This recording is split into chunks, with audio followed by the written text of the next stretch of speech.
Perhaps we should start.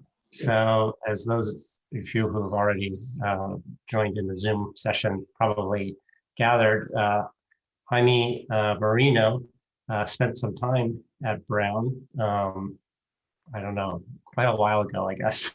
How long ago was that? 20 years ago or something? Yeah.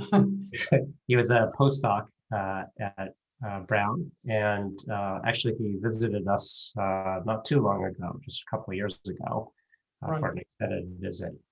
So after he completed his postdoc at Brown, he also spent some time in Germany and in Australia, working with Ross McKenzie. And the focus of his work quite broadly has been on strongly correlated systems. So he's done interesting work in a whole bunch of different areas, looking at Mott insulators and non-equilibrium dynamics of quantum materials. And today he's and so he's a professor, I should say, at the Autonomous University of Madrid. And he's calling in from Spain. And today he'll tell us about chiral quantum spin liquids and honeycomb materials. Okay, so thank you very much, Bharat. I think it's really nice that you invited me to give this talk. I think it's really a pleasure and a real opportunity to to spread out the word about this in these times where it's not so easy to communicate. So the work is a collaboration with Arnaud Ralco, who is in Grenoble, and I spent there some time. I had a very nice visit there, and the main work is published in this recent paper. If you want to have some idea of the details. So I'll first motivate this study. And actually I came into this field, as Brad was saying, from the side of understanding the physics of Mott insulators. So that is the main motivation of working on this kind of quantum spin liquids. I'll discuss some features, sort of general features of quantum spin liquids in 2 dimensions. For essentially, I will discuss some well-known states like the RBB quantum spin liquid, and also I will make contact with experiments discussing the main materials that are candidates for quantum spin liquids, and then I'll basically talk about the main topic of the talk, which is this chiral quantum spin liquids in Kitaev magnets, and then I'll finish with some conclusions. So I'll try to stick to the time. I think it's about 50 minutes or so. And also, yeah, if you want to stop me for questions, that's okay. So so starting from the beginning, Mott insulators are systems which have essentially one charge carrier, hole or electron per unit cell, and the solid state physics books would say that the systems should be metallic, but they are observed as insulators. So a good example of a Mott insulator is cuprate material. When the cuprate is undoped, it's a Mott insulator, and this is due to the fact that essentially the charge carriers in the d orbitals of the copper sides in the layers of the cuprates are essentially they have a strong Coulomb repulsion, so this doesn't allow for the itineracy of the charge carriers, and so the system is an insulator, a Mott insulator. And of course, the interest on these systems is clearly the whole physics around it. So the phase diagram of the cuprates is of course very interesting. When you dope the Mott insulator, you get into high superconducting states, a pseudo-gap phase, a strange metallic phase, and all these are phases that are not well understood. So the minimal model to understand these systems is a Hubbard model, as you probably know. The Hubbard model contains a kinetic energy part and an on-site Coulomb repulsion, and we understand very well two limits of this model. One would be the limit when the system is at half filling, when the hopping is very large, so we would be in the band limit where the system is metallic, because we have a partially filled band.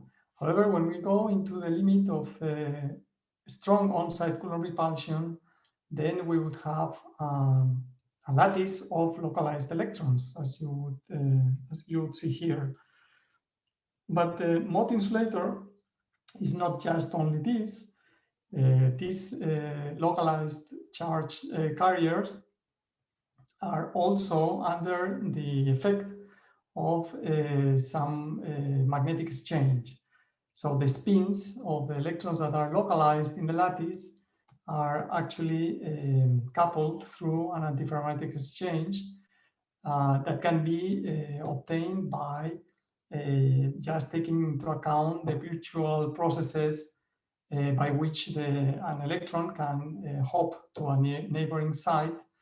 And in those virtual excursions of the hopping, one can see that the anti-alignment of the spins in the spin singlet sector is favored compared to the parallel alignment. So in the spin singlet sector, because of the Pauli exclusion principle, no virtual hopping is allowed.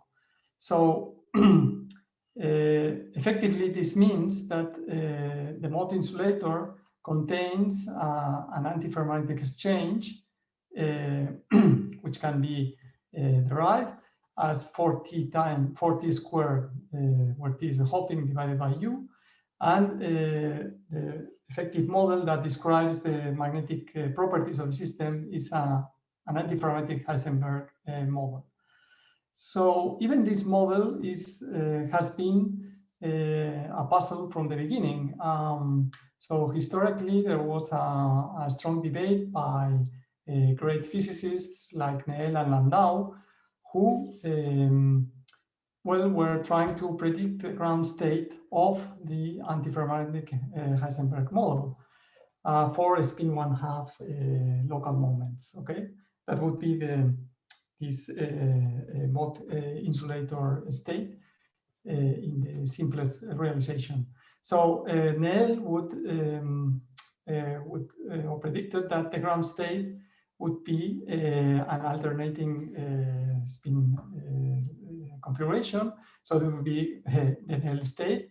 And Landau, on the other hand, basically would argue that the Néel state is not even an eigenstate of the antiferromagnetic Heisenberg model. So it could not be the ground state of this quantum model. And so he proposed that there should be some kind of singlet formation in the lattice between the spins, and the system would be, regarding to the magnetic properties, would be quantum disordered. So experiments then showed that Néel antiferromagnetism is what is observed, and so in some way this idea by Landau was not the right one. However, this idea was like the first sort of proposal that the ground state of this model would be quantum disordered. And so it was a very important, let's say, idea, which was later on taken over by Anderson, who introduced this resonance valence bond idea on 1973. So he proposed that the ground state of the Heisenberg antiferromagnet on a 2D triangular lattice would be a spin liquid, and it would be this resonance valence bond state, which is illustrated here, where essentially the ground state would be a linear combination of configurations like the ones that are shown here, where each configuration is formed by singlets which are formed between the spins in the lattice, and the different coverings of these singlets would give well, all these configurations, and then we would have this highly sort of correlated quantum many-body state, which well, was proposed as the ground state of this model. So if one actually solves the Heisenberg model, antiferromagnetic Heisenberg model on a small cluster, one would indeed find that the ground state is an RBB state. So let's say this cluster is sufficiently small. However, if one goes to the thermodynamic limit, the ground state is Néel ordered, and this is the spontaneous symmetry breaking process, which makes that at the end Néel wins. No?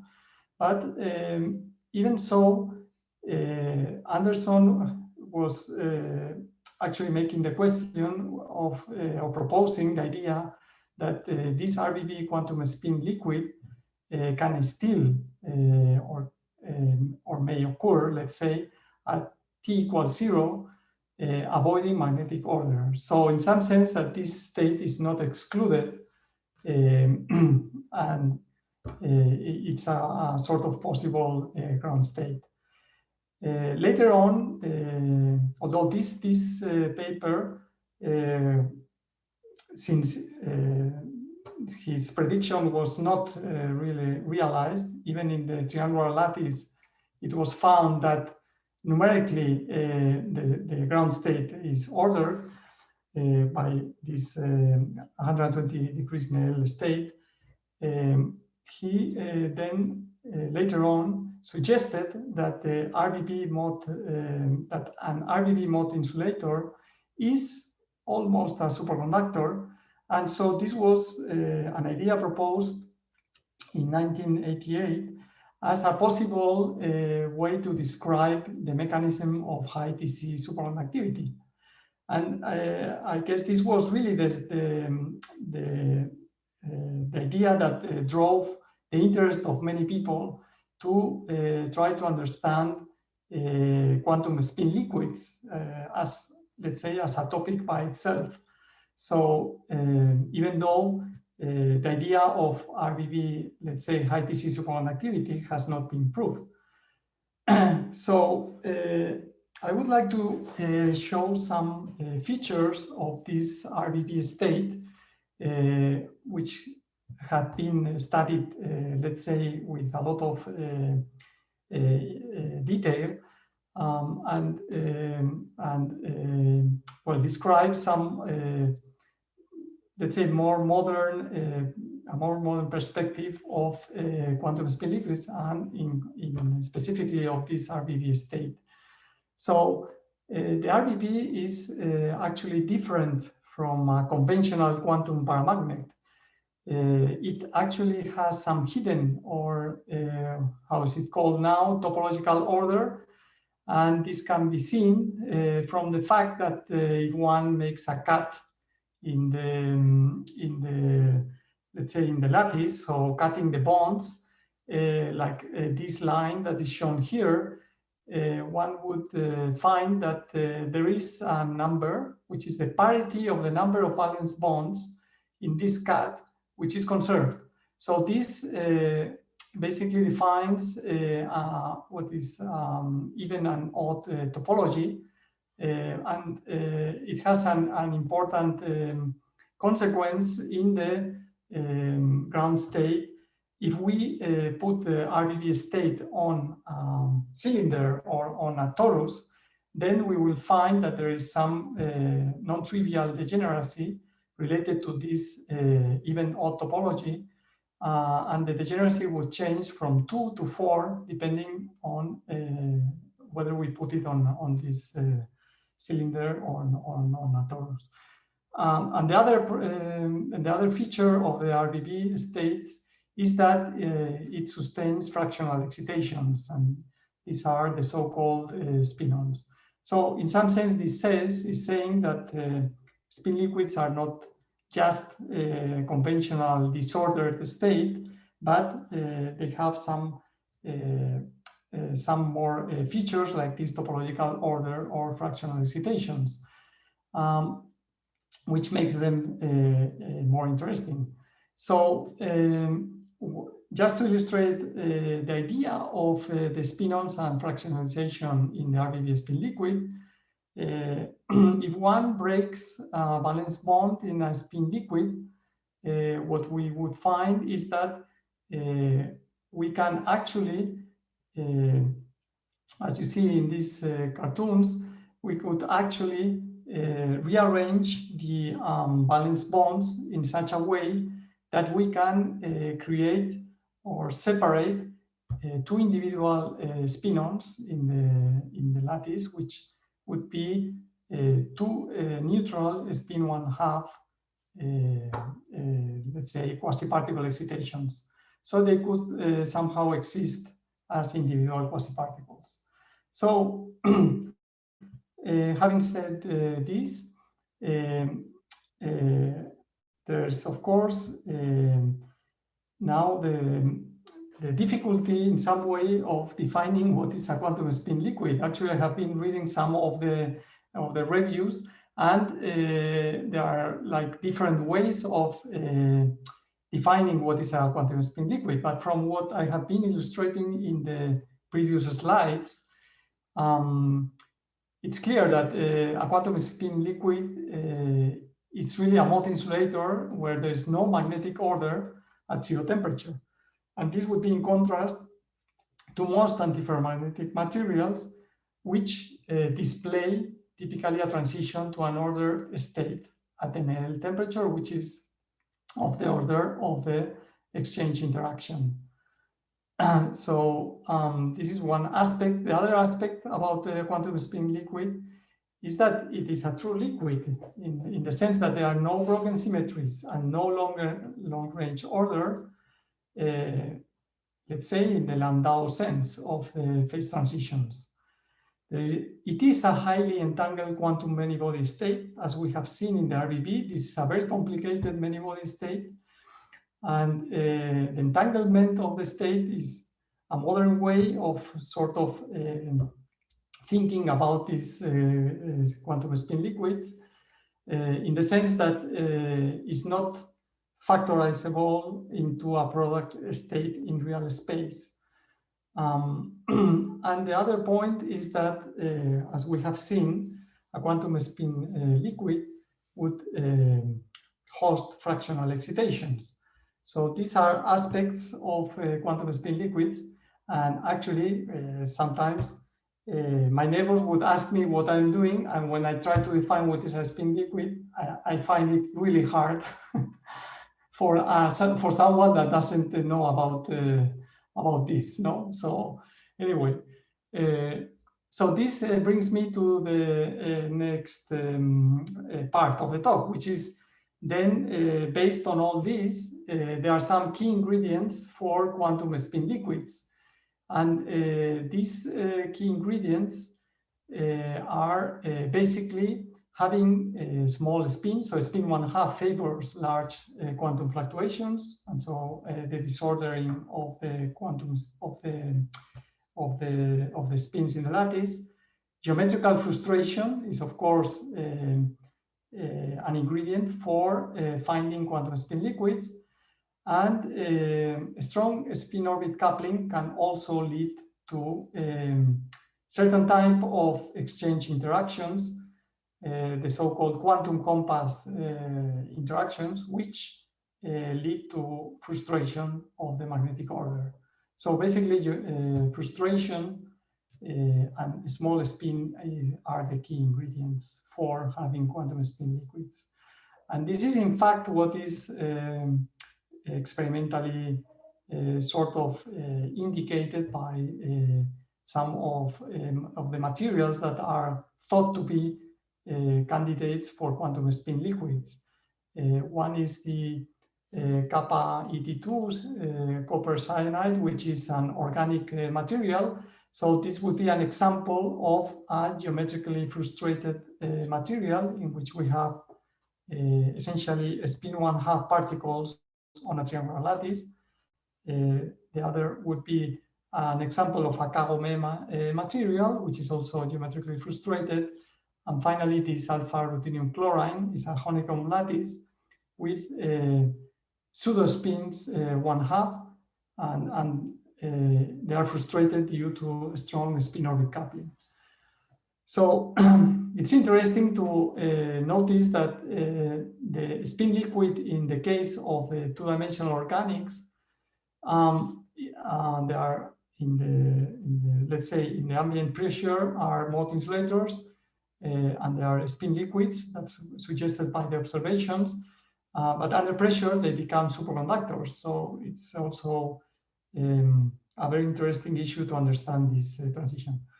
Anyway, in the case of the Kagome lattice materials, there are more direct, let's say, indications that there are fractional excitations in these kind of materials.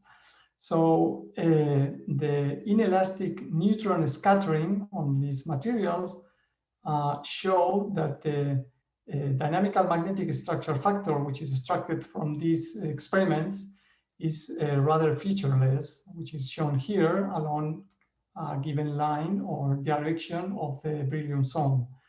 And so this is quite different to what one would see in a, let's say, in a normal magnet, because when the neutron is scattered from the solid, one would generate a spin 1 excitation, and in general one would have a magnon excitation, which will have a very clear signal which disperses, let's say, in a very clear way. So there would not be this sort of continuum.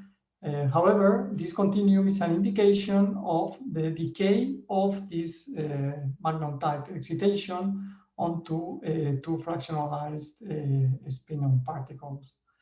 So, okay, so this is kind of an indication also. And finally, in the alpha ruthenium chlorine, the evidence for a quantum spin liquid comes from the fact that even though the system is ordered antiferromagnetically at zero magnetic field, as we increase the magnetic field, the magnetic order goes away, and there are indications for a spin liquid, which is of the Kitaev-like. So it's an example of a Kitaev quantum spin liquid in some way. So this is actually the motivation of our work, which I'll now discuss. So it's really discussing this kind of quantum spin liquids, which are chiral in this kind of magnets, which are described by a Kitaev model. So a Kitaev model, it's a model which has a, so it's described on a honeycomb lattice, and it has a spin 1/2 in a honeycomb lattice, but the interaction between the spins is anisotropic, and it depends on the bond direction. So essentially, we have three different bonds, X, Y, and Z, where this, so this X, Y, and Z corresponds to either an interaction which only couples the X component of the spins in this bond, or could be the Y or the Z component of the spins. So this is the actual model written here, and it's basically an anisotropic spin model and contains frustration because essentially we would have that the electrons, the spins in the lattice would basically would not find let's say an orientation which would satisfy the three exchange interactions. So it's an example of a quantum compass model, and the interest is was basically studied by Kitaev, and at the beginning it was proposed as a mathematical model, which the nice thing of this model is that it has an exact solution. So he solved the model exactly. And the nice thing is that actually it has, as a ground state, a quantum spin liquid. So it's it's a proof that quantum spin liquids can exist in quantum models. The solution contains two types of quantum spin liquids: a capped spin liquid, which is on the, let's say, the same universality class as the RBB state. But then there is a gapless spin liquid also in another region of the parameters, which is basically plotted in this triangle here. And in that case, he found a gapless spin liquid with which has Majorana fermion excitations and two Dirac combs. So it's a quite exotic quantum spin liquid. So this model, as I said, was proposed as a mathematical model, but it was then the great interest on this model has come from the fact that it's actually realized in materials. So I think for that, Kitaev must have been really surprised that the model has a real realization in a material. And to find the Kitaev, let's say, magnet, one has to look into systems that are in the region where the Coulomb repulsion is sufficiently large. So one is in a Mott insulator, but also that the spin-orbit coupling is sufficiently strong. So we are talking about transitions or let's say Mott insulating states that are close to transitions to a topological insulator or a valence semi-metal. So this is the kind of materials and that have been found. One is this ruthenium chloride that I talked about, but there are also others based on iridium oxides. And the common aspect between these materials is that they have d orbitals, and they have 5 electrons in this d shell, and they realize honeycomb layers in the material. So I think it's quite interesting and illustrative to see how these kind of interactions can arise in such a model, in such a material, and it's illustrated in this cartoon. So we have these iridium atoms which are filled with 5 electrons in the d shell, and this would be the isolated atom, but when the atom is in the crystal field, the qubit crystal field, would split the levels into a T2G and a EG. So essentially we are left with one hole in the T2G manifold, which under the spin-orbit coupling leads to a pseudospin, pseudospin 1/2. And what I mean by pseudospin is that now this one-half particle or electron would be a combination of the orbitals, the d orbitals of the T2G manifold, and the spin. So it's a spin orbit entangled state. So this leads to a rather different exchange interaction than one would expect in a normal Mott insulator. So if we now try to sort of find out what kind of exchange is happening between these two pseudospins, what we find is that due to the fact that we have this kind of mixture of the d orbitals and the spin, only some kind of hopping transitions are allowed. So there is some selection, let's say, rules, which would only allow changes in the set component of the orbital momentum of plus or minus 2, and with no change on the spin. So this actually leads to the situation in which there is no Heisenberg exchange between these two particles, because the hopping is not allowed.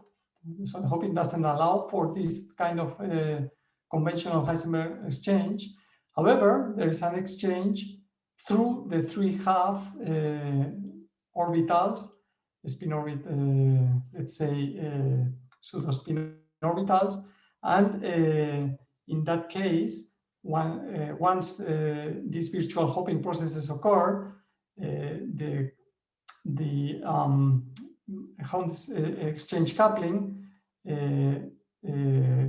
would couple the spins between the 3/2 and the 1/2, and what at the end does is that it favors configurations in which the two pseudospins are parallel, and so we get this kind of let's say icing type of exchange, which is needed for realizing the Kitaev model. So I think this is quite subtle, and it's important because, well, this is actually what makes possible that one can find a Kitaev model in these materials. So this is very nicely described in these papers, and it was found by Jackelli and Kaliugin early on. So so this is regarding the model and the realization of the model in materials. I think it's also important to discuss briefly how the exact solution to the Kitaev model is constructed in order to understand our own work. So because it's based on this. So in the exact solution of the Kitaev model, I think it's also beautiful. So Kitaev introduces 4 Majorana fermions to describe the spins in each lattice site. And so there are 3 Majoranas, which are bonds Majoranas, because they are connecting the 3 different bonds. And there is a matter Majorana fermion.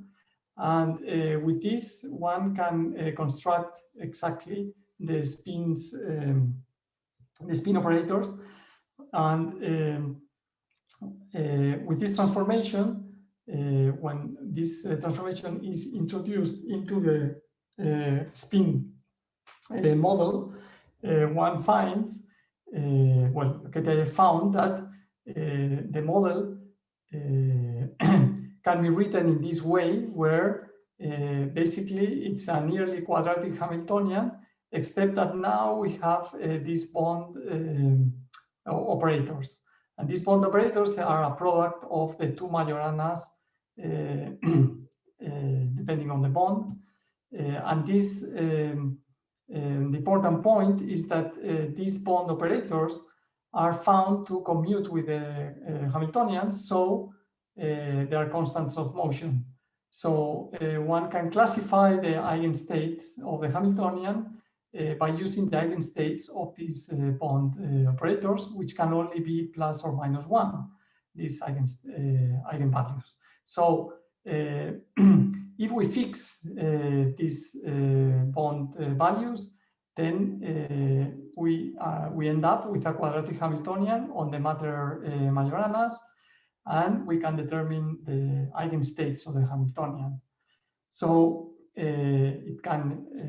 what Kitaev showed is, well, we can define, instead of these bond variables, well, we can define some kind of magnetic flux variables, which are just a product around each of the plaquettes of these bond variables. And this defines a sort of magnetic flux through each of these hexagonal lattice, which can be plus or minus 1. In any way, the ground state of the model can is found by fixing the flux through the plaquettes by being plus 1. So we are left with this quadratic Hamiltonian in the presence of this zero static magnetic flux. And this is what everything boils down to solve this Hamiltonian once the fluxes have been fixed to 1, as I showed earlier. So the ground state will be solving this Hamiltonian, which is diagonalized by just a Fourier transform, and one can basically find the two bands.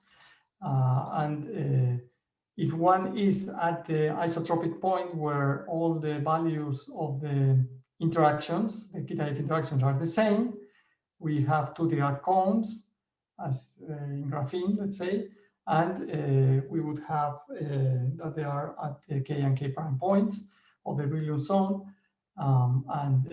Yeah, so then we are finding a quantum spin liquid with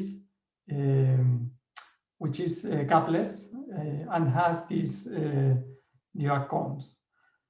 Now, the other thing that is important is that if one adds a magnetic field which is weak to the Kitaev model, this leads to, well, Kitaev did a perturbation calculation on the magnetic field, finding that this term would lead to a state in which basically we open a gap. So there's a gap in the Dirac cones, well, this effectively is due to the emergence of some next nearest neighbor interactions that are introduced by the magnetic field.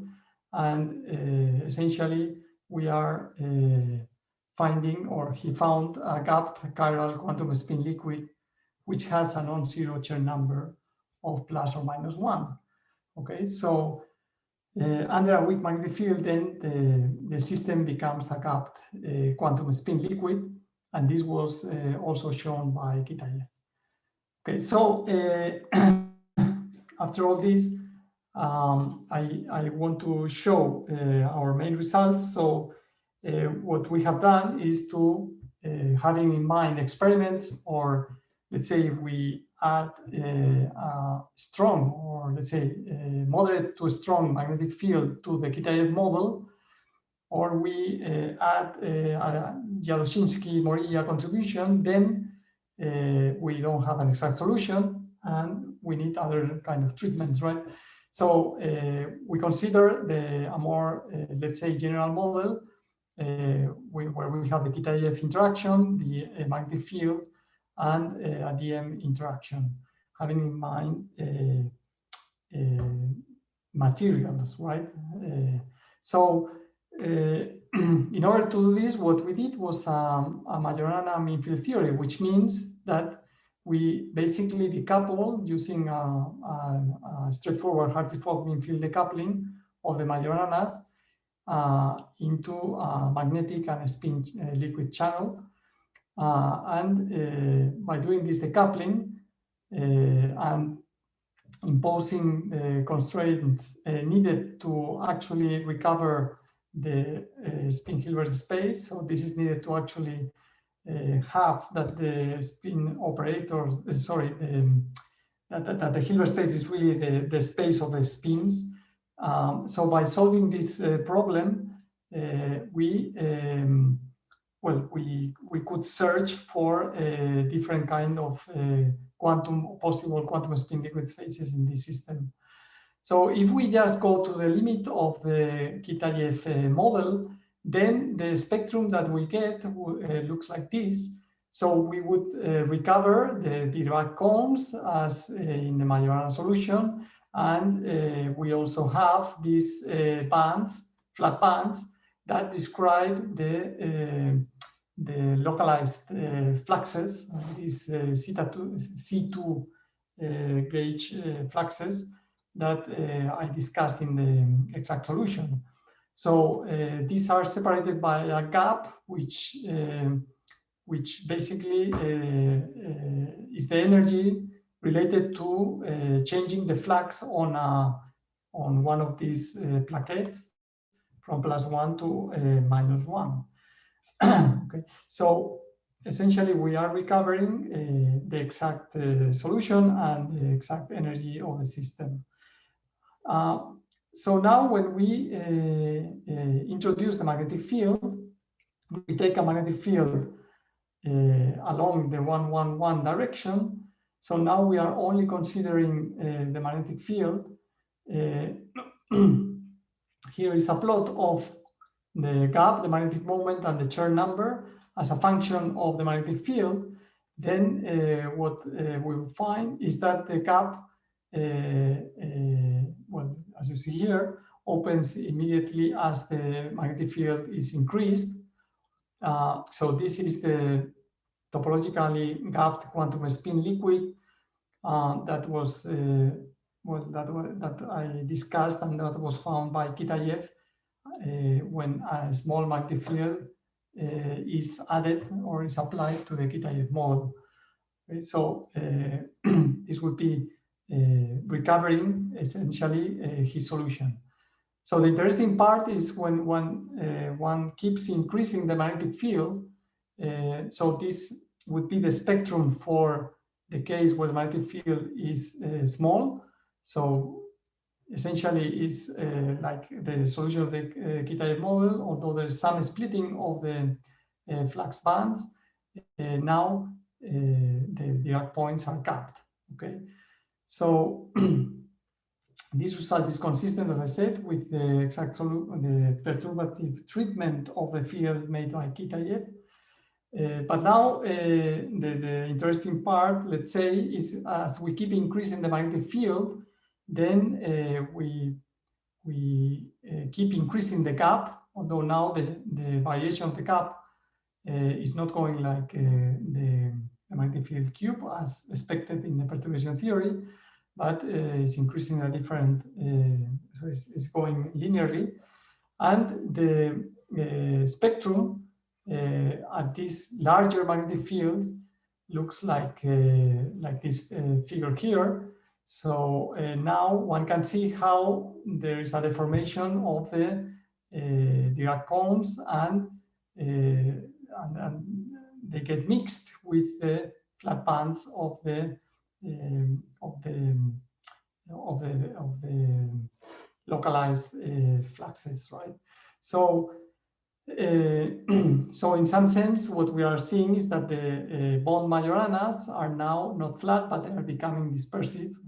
So in some sense, they are being excited. And if we keep increasing the magnetic field, there's a point where the gap starts to be suppressed, and the Dirac combs are actually washed out completely. There is a strong hybridization between the itinerant and the bond Majoranas, until there is a point, a critical point, where the gap closes, which would be this point here.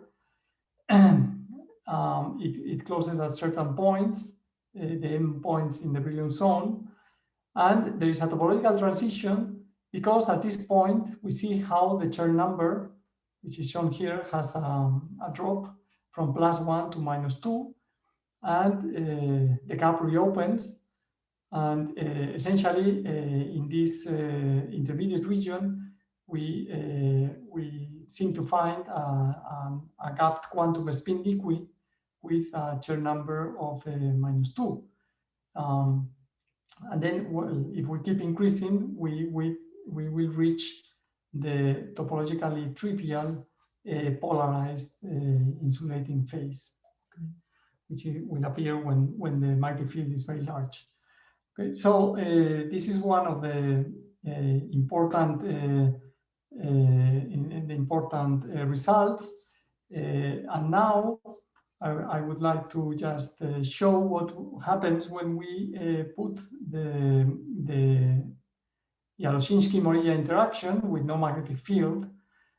So when the only term that can enter the Dzyaloshinskii-Moriya interaction is the one between nearest neighbor spins, because there's no inversion symmetry center in this bond, in contrast to the nearest neighbor spins. So when we first take a DM field along the z direction, and well, essentially what we find is a gapless spin liquid. So it's similar to the Kitaev solution with no magnetic field or anything. But now the important thing is that the very faces around these 2 points have the same sign. So they are either the 2 pi or plus pi or minus pi. So this is one other interesting, let's say, capital spin liquid that we find with this term. And now I would like to discuss what happens when we combine both the magnetic field and the Dzyaloshinskii-Moriya interaction. So this would be the full phase diagram that we get by combining the 2 effects. And this is shown here.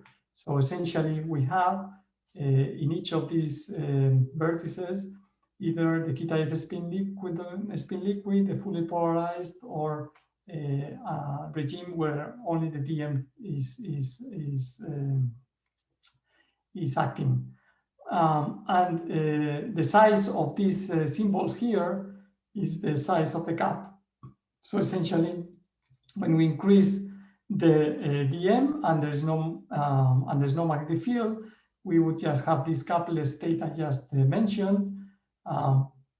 But at a certain point, it becomes gapped, which is reflected by these symbols here. And then we have all these region here where there is DM interaction and there's magnetic field, where we have this gapped quantum spin liquid with a Chern number of +1. So it's really adiabatically connected with the Kitaev spin liquid with a small magnetic field. However, when we when we move in this direction, so we are increasing the magnetic field with respect to the Kitaev interaction, then we come across this intermediate phase that has a Chern number of -2, and this intermediate phase survives in a let's say in a finite region of the phase diagram. So just mentioning that this Majorana mean field theory is somehow consistent with some exact organization calculations we have been doing, which actually do show that there is an intermediate phase between let's say the Kitaev quantum spin liquid and the fully polarized phase. And this intermediate phase, we don't form exact organization, we don't know the topological properties, but there is we do find that if we increase the DM interaction, the gap is increased in this region, yeah, okay, so this somehow is showing that there's something going on in between these 2 phases, the Kitaev liquid and the polarized phase, and could be consistent with with this Majorana mean theory that we have been doing. So I just want to mention that there are thermal Hall experiments that have shown the possibility, well, they have shown that there is half quantization of the thermal Hall conductance, and this half quantization is connected with the existence of Majorana H modes around the sample. So this is consistent with that, and with the Kitaev quantum spin liquid under a magnetic field. And so, okay, this could be a way to try to detect other types of chiral spin liquids, that gapped chiral spin liquids as the ones that we have been finding. So yeah, right. So just to end up,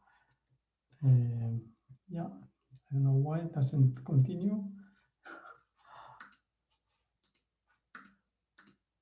Yeah, so just to finish, so I try to show that yeah, quantum spin liquids in 2 dimensions are really intriguing states of matter with fractional excitations. That we have seen the example of the spinons or Majorana fermions. Under magnetic fields, the Kitaev magnets seem to host rich phases, like these chiral quantum spin liquids that I showed. And of course, it's highly desirable to have more experiments, particularly in these thermal Hall conductivity experiments, and well, search for new or more candidate quantum spin liquid materials.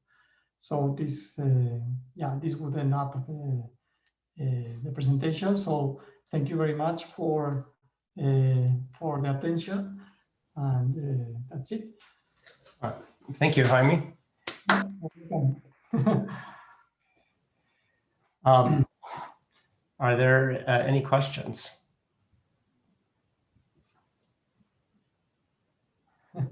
I can ask a question. Yeah. Okay. Oh, thanks, Jaime, for a nice talk. I'm just curious, actually. So you included a next nearest neighbor DM interaction, which would be fairly small. In these materials, it's also known that in general, on the nearest neighbors, you should have a pseudo-dipolar or the symmetric component of the anisotropic interaction. So do you have an idea of what happens to this picture when you include that sort of term as well? That's a very good question, and we haven't included up to now. So, but we are thinking of including this term, yeah, because as you say, it's important for having a realistic description of the material, right? So yeah, I cannot, I don't really know exactly what would be the effect of this term. But yeah, I think it's important. I think several people are including this term in the model by other means. But yeah, I think it's a good point, an important point to include it. Yeah. And then maybe, I guess this is kind of a materials question, but do you have an idea of the scales of the sorts of DM interactions? Well, I think might be realistic for materials. Maybe you don't. I think they are very small, but I think there's this lady, Rosel Valenti, who has been doing DFT calculations on these systems and has precise estimates, I think, for these terms. And actually, the term that we have included, the DM term, is not the exact, let's say, so it's not the exact vector that would enter in the material. So we have been really playing around with the simplest orientations of the DM just to see what happens. But I mean, if as you say, if you want to make a closer contact with the materials, I think we would need to explore other orientations. Yeah.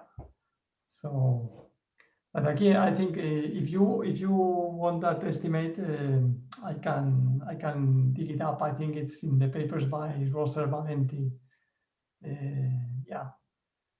Maybe if I could just follow up on Kemp's question, have you considered just the ordinary Heisenberg exchange interaction? Will you be able to include that? That actually we have done. So yeah, and I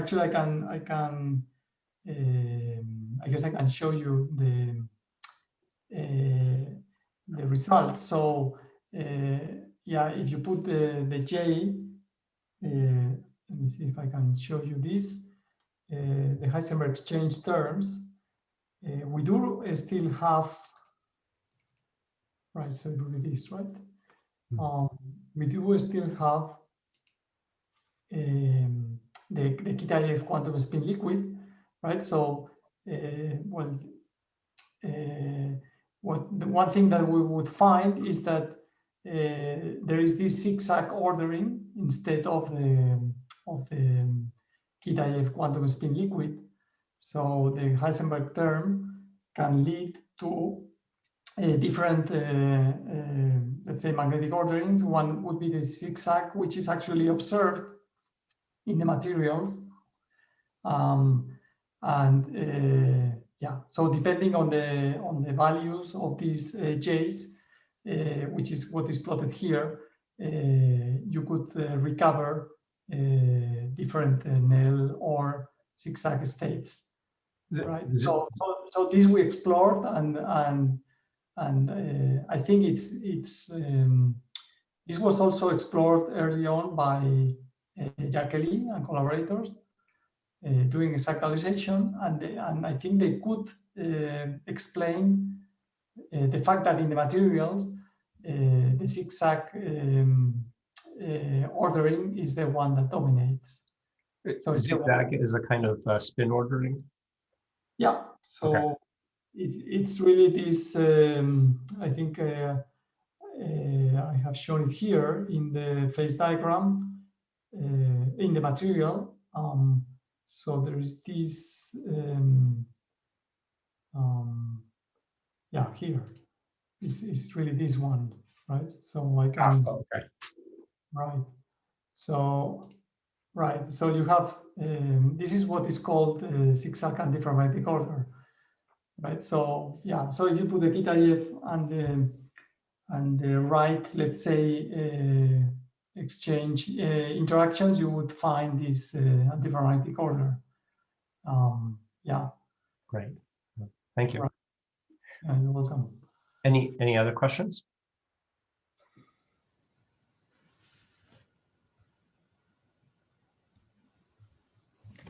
So sorry, this is just a clarification. Can you remind me what the so what's the theoretical evidence that it's a gapped spin liquid phase? Is that from your exact diagonalization? Just for your models, I mean, not for the general. Okay, from the model, well, it's gapped. We see that from the actual. From our calculations, we can see it just from let's say from the calculations that we have done at the mean field level. They show the opening of a gap in these Dirac combs when you put the magnetic field. So this is nice because we don't really have to do any perturbation theory or anything. We just put the magnetic field in the model, and automatically we see this opening of the gap as expected with perturbation theory, right? But the point is that when you go beyond the perturbation theory, and where you cannot do the analysis by Kitaev, we still see this gap, and then we see how this gap closes, and we find this intermediate phase. So this all comes up from the mean field theory. Of Okay. course, But the statement is that there's some spectra that's gapped, but it's not necessarily that it's a quantum spin liquid. That's making there's some other argument that. no, within this model, it can only be a quantum spin liquid. There is no order. It's a quantum spin liquid. It's just that the Chern number of this gapped spin liquid is different.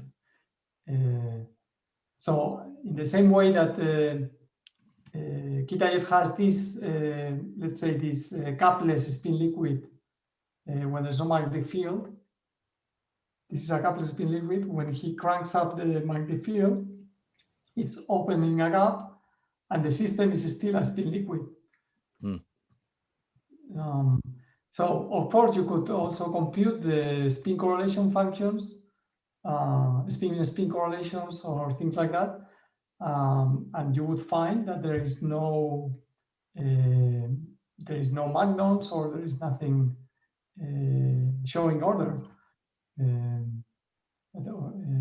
For that, you would have to construct the spin operators from the Majoranas and actually calculate the spin correlations. If you are not convinced by just the Majorana spectrum. But in the zigzag phase, you would see this that's no longer a spin liquid, obviously. Oh yeah, of course. You get long range order of the right. The mean field theory will show you that you get this long range order. Right. So in that case, we would really find more like classical state, with this kind of order. But if you don't put the Heisenberg terms, which is what I'm referring to, then the solution is a quantum spin liquid. That could be gapped or gapless, but it's a quantum spin liquid. Could I ask, how do you calculate the Chern number? Okay, for the Chern number, we essentially do a numerical procedure, which is also used in band theory, topological band theory, which is basically evaluating loops on K-space. Yeah. And these loops are like the fluxes or the Berry phases, if you like. Mm-hmm. And then, constructing the whole Berry phase of your Brilliant zone in some way. I don't know if you have seen that, but it's usually used in multiband models. Right.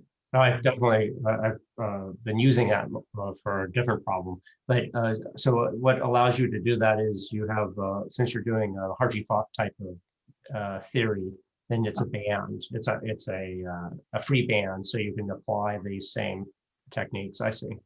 Right. I mean, of course, if you had a full quantum many-body state, then I think it's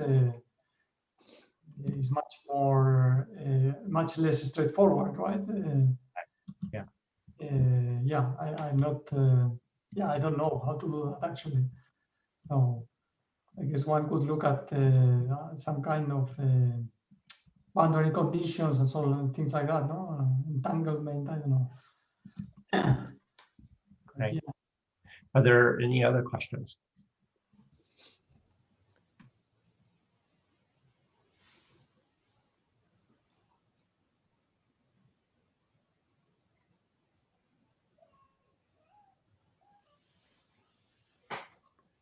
Okay, well, if not, let's thank Jaime again for a beautiful talk, very clear. And I really enjoyed that, Jaime. Thank you very much. Thanks a lot to everyone. So I guess now I can go to bed. There's one other thing, which is Zekan is here, and maybe he might like to say a few words to you. So okay, good. Zekan can hang on for a moment. I think he's still here. Yeah. Okay, so I don't hang, right? Yeah, just hold on for a second. Thank you so much. Okay. Thank you. Thank you very much. Thanks, Jaime. Thanks a lot. You're welcome. So that was Kemp who discovered the ruthenium trichloride, alpha ruthenium trichloride system. Really? Yeah, Wow. so, he's very interested in that stuff. Okay. So, Jaime. oh, hello, how are you? Good, how are you? I'm fine. It's good to see you after so much time. Yeah. Thank you for the letters. Yeah, okay. I hope you make it through. Okay, yeah, I hope so. Right. So you have sent all of them, or you still have some? I'm still sending them, so yeah, okay. yeah. Mhm. Okay. Nice. Actually, I have a question about your just presentation. So how do you justify your mean field approximation? Well, I think it's a very good starting point because it recovers the exact solution of Kitaev. So I think that's really one of the strong points. Of course, I agree that when you start increasing the parameters and so on, so when you go beyond the Kitaev model, then we are in a quite unexplored, let's say, situation, no? I mean, there is no guarantee that it's going to work, I guess. But I think the combination with this exact harmonization analysis, I think it's kind of consistent. The fact that we are finding some intermediate phase, but yeah, other than that, I think it's difficult to say much more. Yeah. So is there a chance that the intermediate phase that you find might not exist, or their parameter range is rather small compared to your calculation? Yeah. Yeah, I mean, from the point of view of the experiments, of course, I guess we are far from that because, as you see, the experiments are also quite critical, no? I mean, this measurement of the thermal Hall conductance, which is this is the smoking gun for having a capped quantum spin liquid. Is a very difficult experiment, actually, and I think there are many groups now that are, well, I think that there are several groups that are trying to reproduce this. So yeah, I think it will take some time that for having an experimental, let's say, setup, and that this is reproduced by several groups. I think that will take time. This is my understanding. I don't know exactly because I don't know the details, but I haven't seen other groups showing this quantization, half quantization of the Hall conductance, which is really, I think, is a very direct evidence of these Majoranas. Right. In edge. It's a difficult measurement, though, to do. I think it's really difficult. Yeah. So, yeah, I don't know, but I think there's really a lot of different parameters and regimes that need to be explored. This is what I think. Going back to your Zekan's earlier question, you did that numerical exact diagonalization as a check on your mean field theory. I guess that's this is what I was telling him, that we do find that the exact diagonalization is showing that there is some intermediate phase. What we don't know is whether this intermediate phase really has this Chern number and it's really capped or is capless. I mean, because there are finite size effects and so on.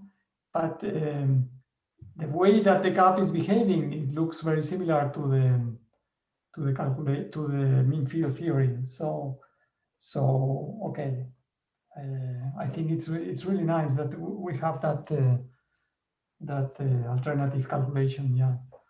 So it's really nice you have this way now we don't have to be stuck at the Kitaev point. We can consider all sorts of interactions, and maybe if some material is found that could be fully polarized in a really strong magnetic field, then neutrons could look at the magnons and try to estimate all these parameters, independently of DFT, like was done with cesium, copper chloride. Oh yeah. I remember you worked on that material, right? Yeah. On that, right? I remember. Yeah. The work of Radu Koldia, it was wonderful that they could fully polarize this thing. So for once, we actually knew what the parameters in the Hamiltonian were. Right. Yeah. I guess that's yeah. I think that's probably the right direction. Yeah, to look to these real parameters and introduce it in the model. Yeah, of course. Yeah, you may introduce some other terms and some of these physics just go away. I don't know. Yeah. Yeah. So, but then you said you are trying to do some modelization of these systems or something, or yeah, Zekin, you want to tell Jaime what you've been doing? Yeah, so I think recently people are starting to be interested in so-called spin orbital liquid. So yeah, so it in such model, it doesn't only have spin degree of freedom on each side, but it also have orbital degree of freedom which doesn't carry any spin quantum number. And so Dzyaloshinskii group proposed such Kitaev type model that which can also be exactly solvable, and they show it's a spin orbital liquid. So basically, it's almost the same as the Kitaev's model, except that now there are three itinerant Majorana fermions instead of one, and they're also under a static gauge field, T2 gauge field. So it's almost the same. But one of the important things is that such model is SU2 invariant. I mean, for the spin, it's spin symmetric. So Kitaev model is not spin symmetric. Right. That model is SU2 symmetric. So now we are trying to investigate the spin transport in such model, because in such model, the spin will be conserved and the spin current is also conserved. So instead of doing the thermal transport experiment, we might also be able to do spin transport experiment with a spin orbital liquid. And so we can also find the chiral space in that model. So it also has those next nearest neighbor hopping, and it's equivalent to 3 species of Majorana Chern insulator. Then you expect there are 3 Majorana modes on the boundary. Of course, you can do thermal experiment, but we are proposing to do a spin current transport experiment. So 2 of the Majorana fermion forms one magnum, which carry spin 1, and they are fermionic. So we just found that if we can find a setup, and we will find that such spin current conductance will be quantized very much like the quantum Hall effect. I see. Zekin is being modest by saying we. He really means he did. He found all these things. I've been listening, but he's been doing all the work thinking. So it sounds very, very, very interesting. Yeah. So what's again the name of this model? How is it called? It's called a spin orbital liquid. So orbital liquid. So these are the guys in Stuttgart, Andre Oles and these people. I'm sorry. Deng-Hai Lee at Berkeley. I see. Internally, yes. So Okay. those exactly solvable model. Okay, okay. We can So- send you his paper. He has a PRL. And recently, there are 2 PRL papers on this subject. I see. I see. So there are people thinking on doing these experiments, or Not doing any experiment yet, but people are still starting to investigate this, at least theoretically. I see. Okay. We're part of, Zekin's funded by a grant that Guangzhou has to build this magnetic camera based on magnetic tunnel junctions. And so there's an idea of trying to use that to maybe look for these edge modes. So, and then it might be another way of probing a quantum spin liquid, or at least in one of these churn insulator phases. Right. Okay. So it sounds very, very exotic. I mean, Yeah. all this to me is very exotic. All this physics. Yeah. But I mean, it's also, I think, it's fascinating. No, I mean, I think probably for you, Brad, that you historically have followed all this RBB stuff and so on. Finding an exact realization of a quantum spin liquid in a model, I think it's yeah, it's pretty amazing. We wanted, it would have been great to have had that back in the 1990s or something. People were kind of, I looked around a little bit, but I wasn't as smart as Kitaev, so yeah. Would you mind sending me your slides? no problem. That'd be great. It's a nice reference to have. I'm supposed to give a little tutorial about quantum materials to undergraduates, so I might like to show a couple of your slides. That's okay. Nice, yeah. Of course. So yeah, I'll send the PowerPoint. Thank you. Yeah. So yeah, just to say, so these Mott junctions were, I think, it was really a very nice cooperation that we were able to get this, this nice comparison between the red field and the Green's functions. Yeah. I think to me it's still quite amazing that we're getting that. And yeah, I think it was very nice actually. But the referees liked it too, so I think that paper will hopefully get some attention. Yes. So are you planning to go to present it in the March meeting or something? I think it's important not to spread the word in some way. Or so Zekin did a presentation 2 years ago, I guess, not the last March meeting, but the one before that, with some very early results. Am I remembering that right? Second? Yeah, but at that time we believe that we get some rectification effect using mean field approximation. So I was presenting that one, not the comparison between these two methods. Yeah, I think we were far from all the final results, no? Right. Yeah. We had some mistaken ideas at that time because we were trying to describe the Mott insulator system with mean field theory, and then we realized that wasn't going to work out. Right.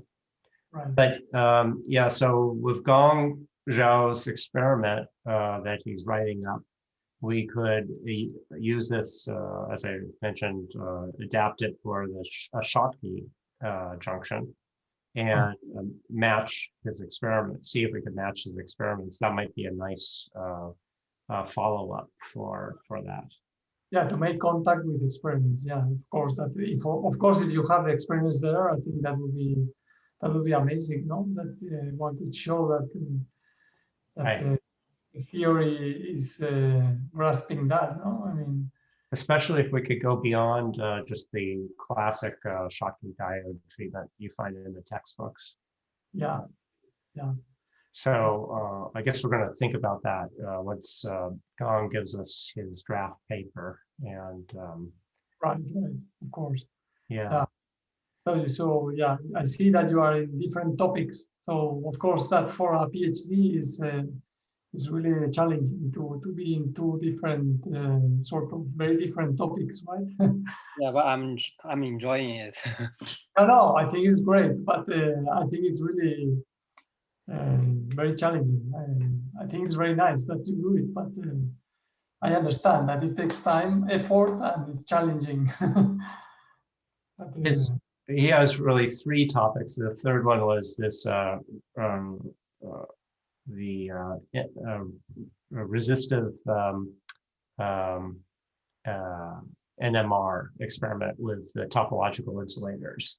oh, okay. So based on this early experiment by Vesna, which she was able to flip the nuclear spins in a topological insulator and see a response in the current. Right. So that is basically written up, but I haven't, I have to put the finishing touches on that paper, and I haven't finished that yet. Right. Okay. So Yeah. he'll have, so Zekin will have 3 nice chapters, I think, for his thesis, maybe 3.5 if we have the experimental interpretation of Gong's data. It would be really, really nice work. Yeah, no, particularly because it's 3 topics. I mean, that's really, yeah. Of course, topological insulators are much nicer than all these quantum spin liquids. Right.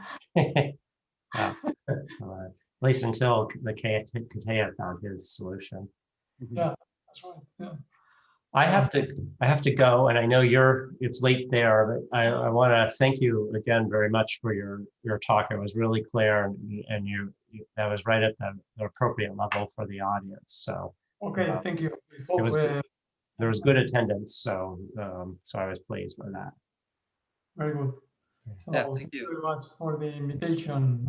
Yeah, I hope we can talk at some point. Definitely, yeah. Maybe once classes are finished or something.